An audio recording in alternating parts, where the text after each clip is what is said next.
S99 రిపోర్ట్లో Telangana updates చూస్తే ఉమ్మడి ఆదిలాబాద్ జిల్లా వ్యాప్తంగా కురుస్తున్న వర్షాలకు కర్షకులకు కన్నీళ్లే మిగిలాయి. యాసంగిలో పండించిన ధాన్యం తడిసిపోవడంతో కాపాడుకునేందుకు అవస్థలు పడుతున్నారు.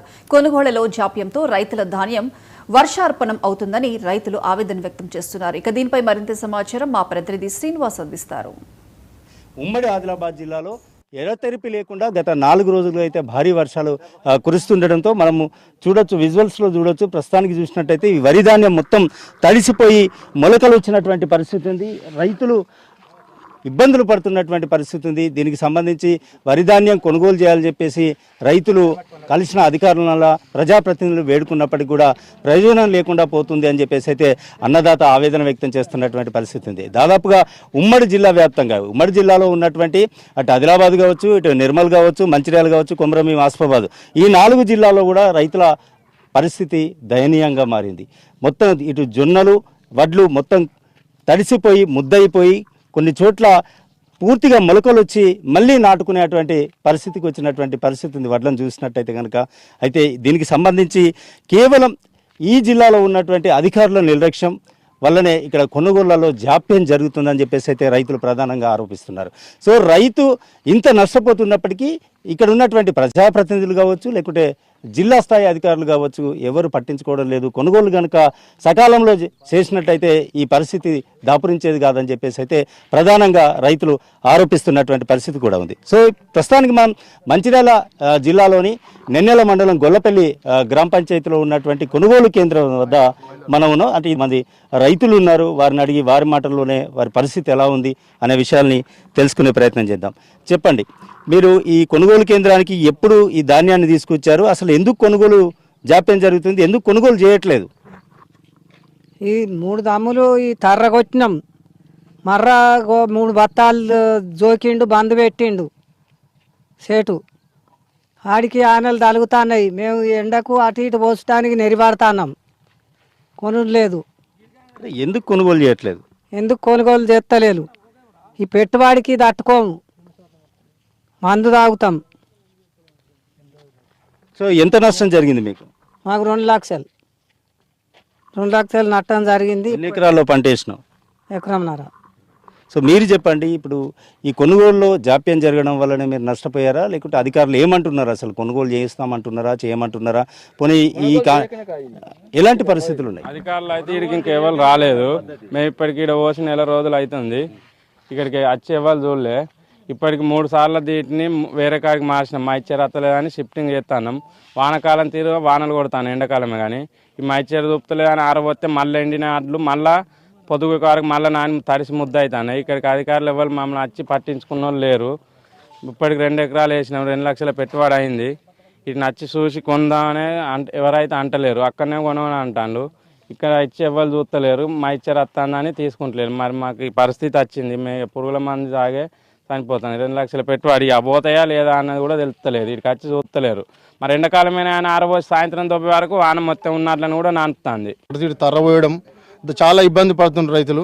గవర్నమెంట్ సంబంధిత కలెక్టర్ గారు కానీ, జేసీ గారు కానివ్వండి, ఆర్డీఓ గారు కానివ్వండి, సంబంధిత ఎంఆర్ఓ గారు స్పందించి ఈ సంస్థల నుంచి అయితే ఏదైతే కొనుగోలు ఇన్ఛార్జీలు ఉన్నారో వాళ్ళతో రివ్యూ మీటింగ్ కలెక్టర్ గారు స్వతహా ఏర్పాటు చేసి సంబంధిత అధికారులను, సంబంధిత మండలాలను ఉన్నటువంటి సెంటర్లకు ఇన్ఛార్జీలతో మీటింగ్ ఏర్పాటు చేసుకొని ఈ 3-4 రోజులలో, ఒకటే రోజు 24 గంటలు కాదని మేము చెప్తలేము. ఈ 3-4 రోజులు అధికారులకు మేము రిక్వెస్ట్ చేస్తున్నాం. రైతులు చాలా ఇబ్బంది పడుతున్నారు సార్. రైతుల పక్షాన మీరు గవర్నమెంట్ అది ఏదన్నా ఉండని అక్కడ ఉంటండి. రైతుల పక్షాన మీరు సంబంధిత అధికారులు, మీ డ్యూటీ, మీ బాధ్యత కాబట్టి మీ పైన బాధ్యత ఉంది కాబట్టి రైతుల పక్షాన మీరు కొంచెం శ్రద్ధ పెట్టి మీ కలెక్టర్ గారు స్పందించి వీళ్ళతో రివ్యూ మీటింగ్ ఏర్పాటు చేసుకొని, లారీ అసోసియేషన్ వాళ్ళతో ఏర్పాటు చేసుకొని కొద్దిగా తొందరగా పికప్ చేసుకుని 3-4 రోజులలో షిఫ్టింగ్ చేయాల్సిందిగా మేము కోరుకుంటున్నాం సార్.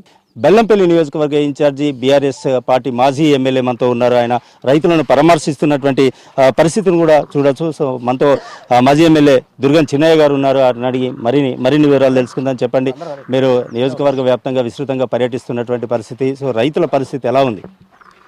చాలా అధ్వానమైనటువంటి పరిస్థితి ఉన్నది. రైతులు ఇవాళ 1 నెల రోజుల నుంచి ధాన్యాన్ని కళ్ళాల మీద పెట్టుకొని కొనుగోలు కాకుండా ఈ అకాల వర్షానికి ధాన్యం తడవకుండా ఇటు అటు చేంజ్ చేయడానికే అమ్మాలి ఖర్చే వాళ్ళకు 40 నుంచి 50 వేల ఖర్చు వచ్చిందని చెప్పేసి పాపం వాళ్ళ రైతులు వాళ్ళు ఆవేదన చెందుతున్నారు.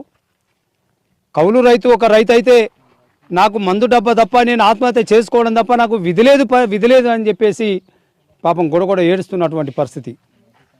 మరి ఇక్కడ ఉన్నటువంటి స్థానిక నాయకులు కావచ్చు, మరి స్థానిక ఎమ్మెల్యే గారు కావచ్చు, జిల్లాలో మంచిర్యాల జిల్లా అసలు ప్రభుత్వం నడుస్తున్నదా అని చెప్పేసి అనుమానం కలుగుతుంది. జిల్లా యంత్రాంగం ఉంది, జిల్లాలో 3 కాంగ్రెస్ ఎమ్మెల్యేలు ఉన్నారు.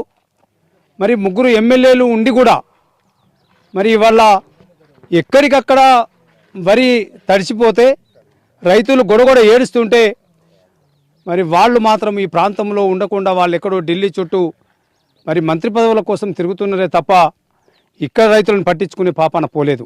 ఇవాళ రైతు బంధు చూసుకున్నా, రైతు బీమా చూసుకున్నా, రైతు చనిపోతే 5 లక్షల రూపాయలు 11 రోజులలో ఆ కుటుంబానికి సాయం చేసినటువంటి గొప్ప ముఖ్యమంత్రి కేసీఆర్ గారు.